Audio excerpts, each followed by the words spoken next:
76쪽입니다.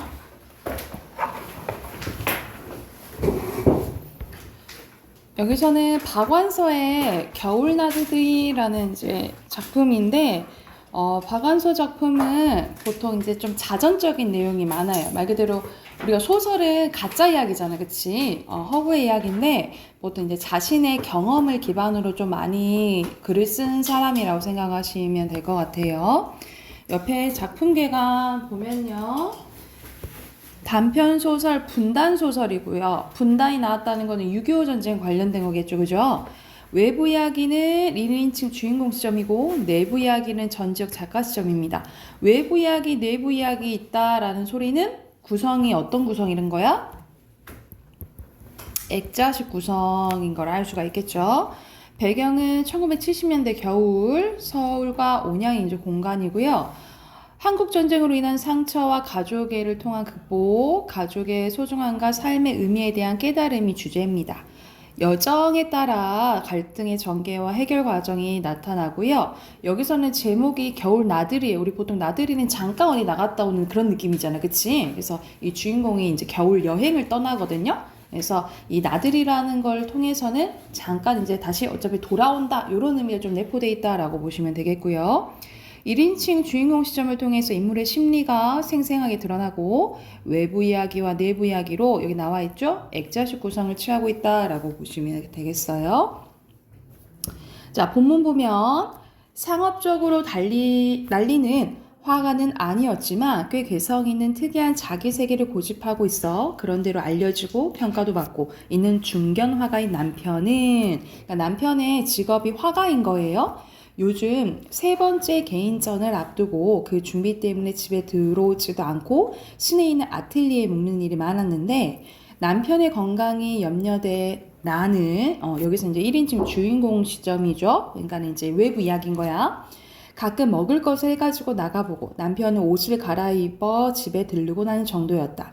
어제도 나는 시내에 나갔다가 로스 고기를 좀 사가지고 아틀리에에 들렀는데 출간 딸이 와 있었던 거야. 남편은 출간 딸을 모델로 그림을 그리고 있었는데 극도로 단순한 동화한 풍경이나 동물을 즐겨 그릴 뿐 인물이 남편의 그림에 등장하는 걸 거의 본 적 없는 나는 저기 놀란 거예요. 사람을 잘 안 그렸는데 이제 사람을 이제 그린 거지. 그리고 그 인물 안은 남편의 종래의 화풍과는 전혀 다른 끔찍하고도 섬세하고 생생하고 사실적인 그림이었다. 그렇게 똑같이 닮게 그린 그림이 좋은가 나쁜가는 둘째고 나는 울컥 혐오감부터 느꼈는데 남편의 그림을 보고 혐오감을 느꼈다라고 얘기를 해요. 왜냐하면 혼까지 올마부터 우리 영정상진이라고 하잖아, 그치? 영정을 보는 느낌이었다. 더욱 질린 건 모델인 딸과 화가인 남편이 이루고 있는 미묘한 분위기 때문이었는데, 부드럽고 따숩고 그리고 만족한 교감은 사랑하는 부녀 사이 그것으로 이해할 수 있었으나 부녀 이상의 비밀스러운 무언가가 있었다. 그래서 기분이 나쁜 거야. 둘이만 친하고 싶은 눈치가 역력했다. 둘은 나를 예의 바르게 반겼는데도 나는 밀려난 것처럼 느꼈다. 그러니까는 소외감을 이제 느끼게 된 거예요. 그러니까 여기까지 읽으면 왜 딸과 아버지 사이를 저렇게 약간 별로 안 좋아할까? 이제 이렇게 생각이 드는데 이제 사정이 나와요. 출가해서 3년째 갓 돌진한 처대를 두고 있는 딸은 처녀 때와는 또 다른 윤택하고 기품 있는 아름다움으로 소파에 단정히 앉아 있었는데 한창 때구나 하는 찬탄과 동시에 섬광처럼 눈부시게 어떤 깨달음이었는데, 그렇지, 꼭 저맘때였겠구나. 남편이 난리통에 난리는 이제 전쟁을 얘기하겠죠. 첫 번째 아내와 생이별한 게 꼭 첫 번째 아내가 지금 딸만한 나이 때겠구나 하는 깨달음에 나는 얼마나 충격적이었던가. 그러니까 이 딸이 친딸이 아닌 거죠. 더군다나 딸은 내 친딸이 아니고 남편과 첫 번째 아내 사이에 난 딸이었다. 딸은 엄마를 닮는 법이다. 남편은 딸을 통해 이북에 두고 온 당시의 아내의 모습을 되살렸으면 틀림없다. 나는 그 여자보다 훨씬 손아래지만 지금 옆에서 볼품없는 꼴로 늙어가는데 그 여자는 남편의 가슴속에 지금의 딸의 모습처럼 빛나는 젊음과 아름다움으로 간직돼 있었겠구나 싶자 질투가 독사 대가리처럼 직유법 나왔네. 고개를 드는 걸 느꼈다. 여자의 질투를 위해선 휘어잡을 머리채가 마련돼 있어야 하는 법이다. 그러나 나는 지금 누구의 머리채를 휘어잡을 수 있단 말인가? 그러니까 는 질투의 세상이 지금 눈에 보여 안 보여? 안 보이는 거야. 나는 점잖게 예사롭게 굴 수밖에 없었고 그건 여간만 고통스러운 게 아니었다. 발산시키지 못한 질투심을 서서히 여태껏 산 게 온통 헛산 것 같은 허탈감으로 이어졌대요. 그래서 내가 산 게 제대로 산 게 맞나? 이런 이제 허탈함이 이제 느껴진 거야. 사느라고 열심히 살았건만 이북에 노부모와 아내를 남겨두고 어린 딸 하나만 업고 내려온 빈털터리. 게다가 나이는 나보다 12살이나 더 많고 직업도 불안정한 무명화가를 불쌍히 하다가 그만 사랑하게 돼서 결혼까지 하고 호라비와 어미 없는 어린 것의 군기를 닦아내고 사랑하고 섬기며 살아온 게 큰 허탕을 친 것처럼 억울하게 느껴졌대. 그래서 계속 이런 이제 허탈감을 계속 느끼고 있는 거예요. 소가 산 것 같은 이 헛산 것 같은 기분은 씹으면 씹을수록 고약해서 나는 얼굴을 찡그렸다. 어디가 아프냐고 남편과 딸이 근심스러운 듯이 물었다. 나는 속상한 일이 좀 있는데 어디 헐헐 혼자 여행이나 떠나고 싶다라고 한 거야. 하필 겨울에 혼자서 여행을? 남편이 놀라다 못해 신기했다. 요 며칠 혹독한 추위가 계속되고 있었는데 문득 아틀리에의 창을 통해 해골 같은 또 직유법 나왔네요. 가로수와 인적이 드붓한 얼어붙은 보도가 내려다 보였다. 여기서는 이제 겨울 풍경이 이제 묘사된 거고요. 이거는 이제 약간 비슷하죠. 이 서술자의 심리와도 약간 비슷하다라고 보시면 될 것 같아요. 나는 이런 을씨년스러운 도시의 겨울 풍경에 느닷없이 뭉클한 감동을 맛보았고 그리고 투정처럼 해본 여행 소리가 비로소 현실감을 갖고 다가왔다. 정말 당장 떠나리라고 마음먹었대. 그래서 진짜 여행을 떠나게 돼요. 한 쪽 더 볼게요. 뒤로 넘겨서 78쪽입니다. 자, 남편과 딸에 대한 배신감에 혼자서 겨울 여행을 떠난 나는 온양의 호숫가 여인숙에서 쉼없이 도리질을 하는 노파, 우리 도리질은 이렇게 아니라고 하는 고갯짓을 얘기하는 거죠. 시어머니인 노파를 헌신적으로 봉양하고 있는 아주머니를 만나게 됩니다. 한국전쟁 당시 아주머니는 남편의 안전을 위해서 시어머니인 이 노파에게 도리지를 곁들여 모른다는 말을 주입시켰는데 어느 날 시어머니는 퇴각하던 인민군, 북한군과 만나게 된 거야. 그래서 여기서는 이 노파와 아주머니 이야기이기 때문에 내부 이야기예요. 이 내부 이야기는 전지적 작가 시점이라고 했죠. 몰라요. 정말 난 모른단 말이에요. 소름이 쭉 끼치고 간담이 서늘해지는 처참한 비명이었다. 그녀도 뛰어나가고 그녀의 남편도 엉겹결에 뛰어나갔는데 잠깐 아무도 분별력이 없었다. 저만치 뒷간 모퉁이의 폐잔병인 듯 싶은 지치고 남루한 인민군 서너 명이 일제히 총부리를 시어머니에게 겨누고 있었다. 그들도 놀란 것 같았다. 그들은 처음부터 누굴 해치려고 나타났기보다는 그냥 시어머니와 마주쳤거나 마주친 김에 옷이나 먹을 것을 달랄 작정이었는지도 모른다. 그런데 그들이 무슨 말을 걸기도 전에 시어머니는 그 자리에서 꼼짝도 못하고 옷 벗긴 채 고개만 미친 듯이 하며 몰라요, 난 몰라요 를 딴 사람같이 드높고 세댄 소리로 되풀이했다. 폐잔변 중 한 사람의 눈에 살기가 번뜩이든가 하는 순간 그녀의 남편을 향해 난사가 됐다. 그러니까 이때 말 그대로 이 도리지라는 노파의 아들이 이제 죽게 된 거예요. 그녀의 남편은 처참한 모습으로 나동갈아지는 고 그들도 어디론가 도망쳤다. 이런 일은 일순간에 일어났다. 그 후 거의 실성하다시피 한 시어머니를 오랫동안 극진히 봉양한 끝에 어느 만큼 회복은 됐지만 그때 뒷간 모퉁이에 죽일 길을 쓰고 흔들어대는 도리질만이 그때만이 강령만 가셨다 뿐 멈출 줄 모르는 고질병이 됐다라는 거죠. 그래서 도리도리 할머니라는 이 동네 명물 할머니가 됐다라는 거예요. 그래서 여기서 앞에 여기까지가 아까 내부 이야기고요. 외부 이야기로 이제 또 오는 거지. 그리고 여기서 도리질 표시할게요. 도리질은 그 이후로 계속 도리질하게 됐다라는 거야. 그만큼 아들을 잃은 이 충격 때문에 그러겠죠. 충격과 죄책감 때문에 이런 도리질을 하게 되고 결과적으로 보면은 이거는 이제 전쟁의 아픔인 거죠. 그렇죠? 그래서 하나 더 어떤 걸 상징하냐? 전쟁의 아픔, 상처를 의미한다라고 써놓으시면 될 것 같아요. 아주머니는 이런 얘기를 조금도 수다스럽지 않고 담담하고 거즈넉하게 했다. 이젠 고쳐드려야겠다는 생각보다는 도와드려야겠다는 생각뿐이에요. 도와드리다뇨? 어떻게 해요? 당신 임의로는 못하시는 일이고 얼마나 힘이 드시겠어요. 삼시 잡수는 것이라도 정성껏 잡수게 해드리고 몸 편케 보살펴드리고 뭐 그런 거죠. 대사업을 완수하시고 돌아가시는 날까지 그거에 못 해드리겠어요. 여기서는 대사업이란 건 가족을 지키는 일을 이제 큰 사업이라고 이제 얘기를 한 거야. 가족을 지키고자 했던 의지를 얘기를 하는 거예요. 치매가 된 채, 이제 치매도 걸린 거지. 치매가 된 채 허구한 도리지기나 해대는 걸 대사업이라고 하는 아주머니의 농담에 웃으려다 말고 입을 다물었다.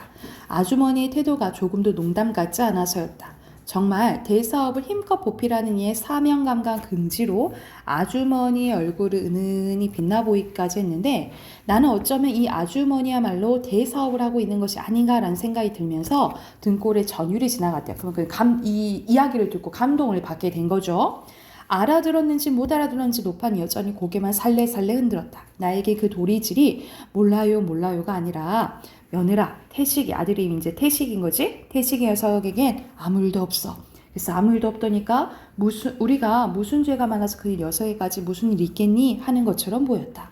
나는 불현듯 아직도 마주 잡고 있는 고부의 손 위에 내 손을 포개 보고 싶었는데 남남끼리면서 가장 친한 그 두 손, 대사업의 동압적 끼리이기도 한 이 두 손 사이를 맹맥이 흐르는 그 무엇을 직접 내 손으로 맥집어보고 느끼고 오래 기억하고 싶었대. 마치 이 세상 온갖 것 중 허망하지 않은 단 하나의 것에 다 볼 수 있는 처음이자 마지막 기회라는 것 되는 듯이 나는 감지덕지 그 일을 했다는 거죠.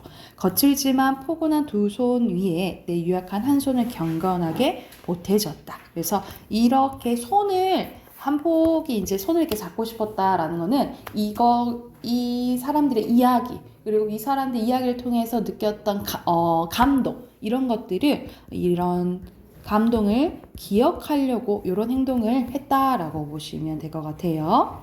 그리고 마지막 인사를 합니다. 할머니 안녕히 계세요. 노파는 고개만 살래살래 흔들었지만 나는 노파가 너는 결코 헛살질만은 않았어. 헛살지 않았고 말고 하는 것처럼 느껴졌다. 그래서 이 주인공은 이 이야기를 통해서 위로와 격려를 얻게 됐다라고 보시면 돼요. 그러면서 갈등이 이제 해소되면서 이제 집으로 돌아오는 이야기라고 보시면 될 것 같아요. 그래서 제목이 겨울 여행이 아니라 겨울 나들인 거야. 갔다 다시 돌아온다라는 의미라고 보시면 될 것 같아요. 앞으로 가서 77쪽이랑 79쪽 문제 풀고 답 확인해 볼게요.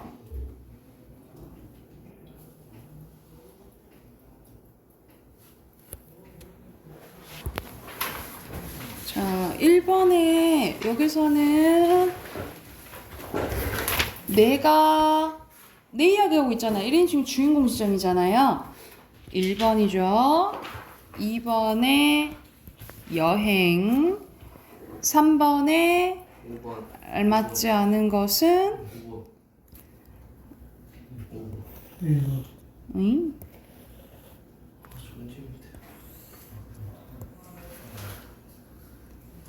여기서는 2번이에요. 남편은 보통 뭐 그렸다 해서 단순하고 동화한 풍경이나 동물 그렸다 했는데 그걸 통해서 그냥 아픔을 알 수는 없어요. 다 이제 분단을 다 겪은 사람들이지. 그러니까는 겪는 거 맞겠죠? 4번에 알맞지 않은 것은 땡. 2번이에요. 네? D가 다 보이죠? 응? 정문인데. 왜? 맞는데? 5번 나왔죠. 나는 왜 여행을 떠난 거야? 우리가 호탈감 느껴서 그러잖아, 그치? 1번이죠. 5번에 5번. 6번에 5번 1번 선생님이 허투루 다 써준 거 아니야. 겨울 풍경 묘사한 거는 뭐랑 비슷하다 했어? 서술자의 심리랑 비슷하다 그랬지? 3번. 써난 7번에 독사 대가리 독사 대가리. 이거 넘겨서 1번에 알맞지 않은 거 5번. 2번에 알맞지 않은 거 땡. 5번 5번. 그리고 3번에 2번 감동 느꼈다 했죠. 5번. 4번에 돌아갈 것 돌아감 또는 뭐 돌아옴 뭐 이렇게 쓰면 되겠죠. 돌아갈 것 하면 2어절 돼버려요. 돌아갈 것이다 2어절이 돼버린다고. 돌아갈 수도 있다 3어절 1어절로 쓰는 거야. 5번에 적절하지 않은 거 여기서는 뭐 온양이 더 낫다 서울이 더 낫다 그런 거 아니죠. 4번입니다. 어저께 문법 답하긴 하고 그와 관련된 문제 좀 더 풀게요. 문법 237쪽 펴세요. 237쪽. 자, 237쪽 펴시고 답 확인해 볼게요. 자, 순서대로 한글 1기호 뒤에 거 파열음 관용이고요. 됐나요? 그리고 밑에 빈칸 넣을게요. 100 파리 자모 카메라 비읍이고요. 그 다음에 패밀리 필름 이렇게 써야겠죠?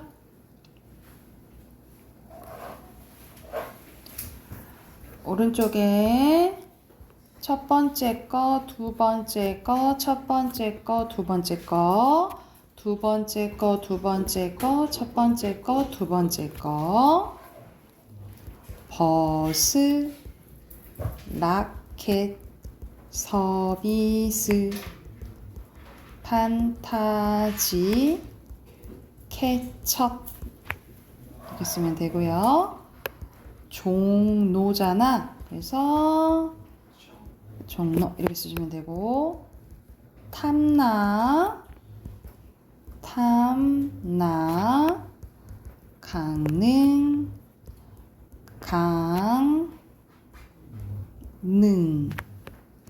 한라산 이걸 리을리을 연속으로 나오니까 한라산 이렇게 쓰면 되겠죠. 그 다음에 왕십리 그래서 왕십리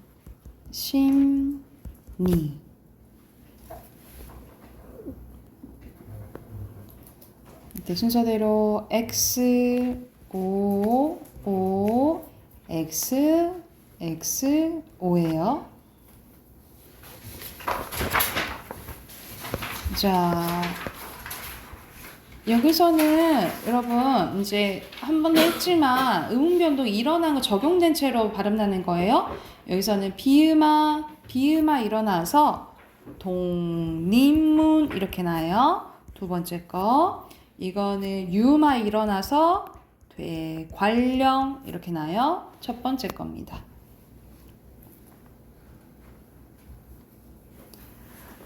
오른쪽에 순서대로 O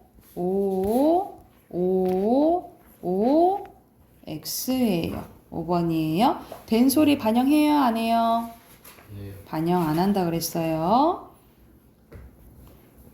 자, 오른쪽 1번에 적절한 거 고르는 거네요. 기억 봐보자. 자, 같이 발음 나는 대로 적었지, 그치? 자, 음운 변동이 딴바지도 일어나고 에서도 일어나고 로마자 표기에도 일어났냐? 똑같이 구개음하네요. 답 1번입니다. 그리고 2번 가볼게요. 2번에 알맞지 않은 거 여기서는 덮이다 덮이다니까는 줄어들어야겠죠. 그러면은 줄어든 게 아니라 연음돼서 덮이다잖아, 그치? 그러면 소리 나는 대로 10이랑 맞고요. 13학 맞고요. 우덜은 이렇게 발음 나잖아, 그치? 그러면 우리가 어른은 의미가 있죠. 그럴 때는 음절의 끝소리 규칙 적용되고 연음되는 거니까 대표음으로 바뀌는 15학 맞죠? 굳이 이건 국외음악 관련되는 거니까 17학 맞죠? 이거는 어떻게 발음 나냐면 집일 이렇게 발음 나거든요. 여러분 니은 첨가 일어나고 비음아 일어나요. 그래서 니은 첨가 일어난 건 29항 그리고 비음아 일어나는 건 18항. 그래서 13항이 아니에요. 답 4번이네요. 고쳤나요? 이렇게 고치시면 되고요. 13항을 29항으로 고치시면 돼요. 자, 빈칸 채워볼게요. 외래어, 자무, 기호, 받침, 된소리, 한국어, 표준, 발음법, 의는 무조건 UI로 적어요. UI. 그 다음에 모음, 자음, RL,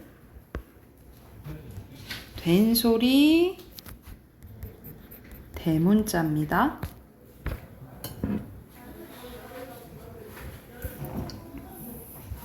됐을까요? 넘어가도 되겠나요? 자, 여기서는 표기법에 맞춰서 쓰면 파일, 밴드, 파이팅으로 써야 돼요. 서비스, 비전, 카페, 초콜릿, 디지털, 라켓, 한라인, 커피숍. 근데 우리 이거 원래 U는 우잖아. 근데 사람 다 슈퍼라 해서 슈퍼로 써요. 슈퍼마켓 이렇게 씁니다. 슈퍼마켓. 그다음 발음 나는 대로 백마, 잡혀, 해돋이, 압구정이지만 된소리는 반영 안 하죠? 첫 번째 거 낙성대도 마찬가지야. 그다음 신문로, 설악산, 구치다, 낙동강. 이렇게 하면은 어문 규정 끝나거든요. 선생님이 그와 관련된 문제 좀 프린트 했는데 그것 좀 먼저 풀게요.